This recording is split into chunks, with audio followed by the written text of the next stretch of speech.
Halak ka diha. Ito, panoorin po natin ang video na kung saan isang Marcos supporter kinuyog ng mga pro Duterte dyan sa Cotabato City. Naku, Cotabato pa talaga. Ang lakas ba naman ng loob ng ginawa niya? Naku, Dunyor, ito ba yung gusto mo?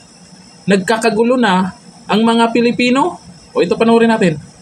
Bugbog sarado ang inabot ng isang lalaking sinasabing tagapagsuporta naman ni Pangulong Bongbong Marcos sa kamay ng mga Duterte supporter. Balitang maabante mula kay June Mendoza. Nauwi sa suntukan at rambol ng mga kabataan ang isinagawang prayer rally ng mga taga-suporta ng dating Pangulong Rodrigo Duterte sa lungsod ng Cotabato nitong Martes ng gabi matapos magpang-abot sa mga taga-suporta naman ng Pangulong Ferdinand Marcos Jr. Ayon sa mga otoridad, nangyaring insidente sa gitna ng isinagawang pagtitipon ng mga pro-Duterte sa Cotabato City Plaza matapos arestuhin ang dating Pangulo. Ayon sa impormasyon, sa gitna umano ng isang talumpati, may isang lalaking sumigaw sa pangalan ng Pangulong Marcos kung kaya't kinuyog ito ng mga solid supporters ng Duterte. Viral ngayon sa social media ang kuwang video sa pangyayari. Kaugnay nito, nagsasagawa na ng investigasyon ang Cotabato City Police Office kaugnay sa naturang insidente. Ang masasabi ko lang dito doon sa isang Marcos supporter na sumigaw, tagam. Alam mo naman kung bakit nandyan yung mga taong yan. Masama ang loob nila, tapos siyempre, alam natin kanino sila galit.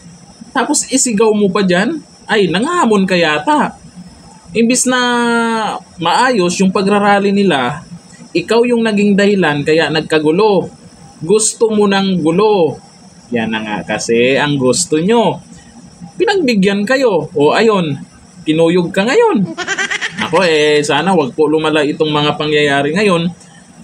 Sana may gagawin po si Dunyor dito kasi sa mga oras na ito ay mukhang parami ng parami ang lumalabas sa kalsada, nagsisigaw at nilabas nila yung galit nila.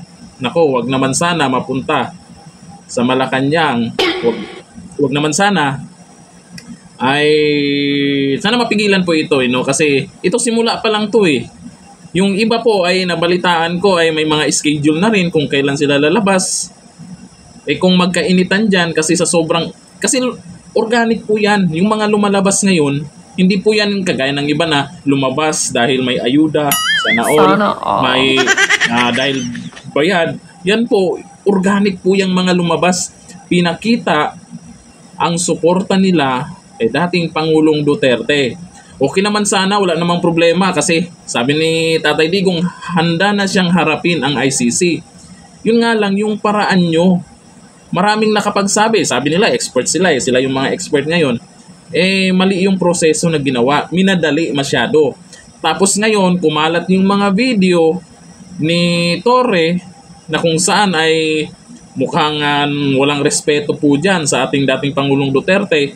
Yung mga pinagagawa niya, nagsisigaw, na may sinabi pa siya doon itong huli na ihilain daw niya. Grabe, katapang. Diba? Yung respeto lang sa dating Pangulong Duterte, malaki ang nagawa dyan. Malaki ang nagawa niyan. Ang daming batas na naipasan ng dahil sa kanya. Sabihin nating tatanggapin niya na siya yung paparusahan dyan sa ginawa niya. Pero ayon kay Tatay Digong, hindi niya yan ginawa para sa pamilya niya, para sa kanya. Kung hindi, para sa taong bayan at sa mga anak natin. Di ba yung mga ganong pag-iisip, di bali na ganyan mangyari sa kanya. Alam na niya yan ang mangyayari sa kanya na talagang siya yung babalikan. Pero ginawa pa rin niya para sa taong bayan. Kaya mas marami po talaga ngayon na nagpakita ng suporta at may mga sikat pa na personalidad na nagpakita na rin ng suporta. Sikat na mga vloggers, ang dami na ngayon na nagpakita ng suporta. Yung iba nga, nagugulat na lang ako, nagpakita agad ng suporta. Hindi naman sila nagpo-politics, di ba? At ngayon lang ito nangyari sa mga ibang social media influencer na nakialam na dito sa nangyari. Hindi naman maitago kung ano yung mga ginagawa ngayon dahil sa social media. Yun ang importante. Maraming mga video ngayon na kumalat na hindi rin binalita. Yung nakaraan, yung naghanap na ng posa si Torre, binalita ba yun? Hindi, di ba? Di ba? Kaya sa social media, wala na kayong maitago pa. Kagaya nito, iba't ibang lugar, pinakita yung mga paglabas ng mga tao. Lahat ba ng ng media ngayon ay binalita yan? Eh mas mabuti pa yung Esiminay. Talagang inilabas nila yung nangyayari ngayon. Pero update po tayo niyan sa mga susunod na araw. Pero para sa akin, kung kaya natin maging mahinahon dyan sa pagrarally, mailabas lang natin yung sa loobin natin. At huwag ganito na meron ng kinuyog. Eh huwag niyong subukan. Itong mga Marcos supporter, huwag kayong ganyan-ganyan dyan tapos sisigaw kayo. Eh masasampulan talaga kayo. Kayo yung nag-umpisa ng gulo. Di ba? Ayan na. Sampulan na. Iyak na. Hanggang dito na. Thank you. Bye-bye.